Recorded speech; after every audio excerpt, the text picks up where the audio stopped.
Dear friends, spring is a time of surprises. Soon the daffodils will sprout. Change is starting to take place. The branches which appeared dark and dead during the winter month begin to show new life. Light green foliage starts to cloak the trees and bushes. Seeds which seemed lifeless germinate and begin to grow. A sense of hope arises as daylight begins to last longer. All of these events illustrate that change and renewal are part of life. The same cycle can be seen in the recovery from illness. Lying in bed, suffering from the aches of flu, one feels lifeless and there is little enjoyment. Food loses its taste and the days seem endless. Sometimes people can become very depressed. Recovery from an illness marks a time of change. Strength starts to return and slowly the body heals. The spark of life rekindles our energy and our motivation. Health, which can so easily be taken for granted, takes on a new meaning. Transformation is the theme of our readings this Sunday. In the first reading, new life and a restored homeland are promised to the Jewish people in exile. The prophet Jeremiah speaks of God renewing the heart. God promises a new covenant to his people in which he will write his law on their hearts. For the Jews, the heart represented the core of their personality. God is present to each human person and speaks to each person from deep within. Jeremiah's words, however, give even more reason to rejoice. God promises that not only will he forgive people's sin, but he will also forget them and never call them to mind. God will remember only the good that people do. Jesus' death is also a transformation. He speaks of it in terms of a grain of wheat falling onto the ground. It appears to die, but after a period of time, it grows, ripens, and brings forth a new harvest.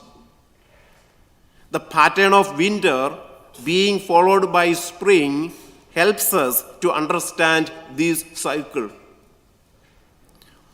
What appears to be death is, in fact, a preparation for a new beginning. The promise of Jesus is that his death will be the opening to a life of glory, the life of heaven, and a union of love with the Father. As human beings, we can actually see the changes in the bulbs, the seeds, and the trees, but only through faith can we trust in the resurrection, when those who have died will be united with Christ forever. St. John presents the glorification of Jesus on the cross as the triumph over death and suffering. However, as we watch Jesus with his cross on the way to Calvary, we see the path to this glory is agonizing. The letter to the Hebrews speaks of the suffering of Jesus when he prayed aloud and in silent tears. His time in the Garden of Gethsemane was one of anguish.